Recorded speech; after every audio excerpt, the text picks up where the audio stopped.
Нет, ну таджики, а чего мы ожидали? Досмотрите это видео до конца, и вы узнаете, как, несмотря на свои обещания, власть продолжает мутить за спинами своих граждан. Подписывайтесь на наше обновление, будете в курсе всех последних и важных событий. Афганская энергетическая компания Брежна и энергохолдинг Барки Тачик подписали соглашение о поставках таджикской электроэнергии в Афганистан в 2022 году. Об этом сообщает радио Азади со ссылкой на официальный сайт афганской компании. Отмечается, что соответствующие договоренности были достигнуты в ходе визита делегации афганской энергетической компании Брежна во главе с генеральным директором Хафизом Мохаммадом Амином в Таджикистан.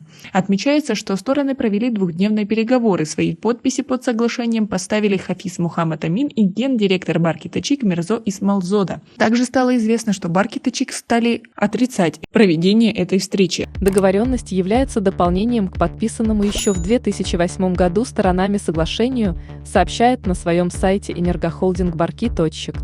Отмечается, что подписанное в 2008 году соглашение рассчитано на 20 лет, до 2028 года. Как вы относитесь к такой ситуации? Свои ответы напишите нам, пожалуйста, в комментарии. Когда и где прошли переговоры делегаций энергетических компаний Таджикистана и Афганистана, не сообщаются. Детали соглашений не разглашаются. И пока неизвестно, какой объем таджикской электроэнергии будет поставляться в Афганистан в будущем году. Таджикистан почти в 2 раза в суммарном денежном выражении увеличил экспорт электроэнергии. Республика за 11 месяцев этого года выручила за счет поставок электроэнергии в соседние страны более 93,5 миллионов долларов. По данным профильных ведомств энергетического сектора страны, сумма экспорта электроэнергии по сравнению с показателями аналогичного периода 2020 года увеличилась почти в 2 раза или более чем на 40,5 миллионов долларов.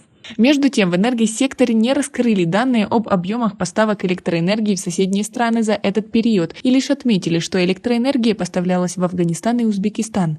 За этот период в стране произведено более 18,7 миллиардов киловатт-часов электроэнергии, что на 5,7% больше показателя аналогичного периода 2020 года. А как вы относитесь к такой ситуации, что власти якобы борются с энерголимитом в Таджикистане, которого якобы нет, и обещают нам энергетическую независимость, и в это время продают электроэнергию за границей, когда таджики не могут ни согреться, ни нормально вести свою жизнь, ведь нет света? Свои ответы напишите нам, пожалуйста, в комментарии, как вы ко всему этому относитесь. У нас пока на этом все. Оцените наше видео подпиской и лайком. До скорой встречи!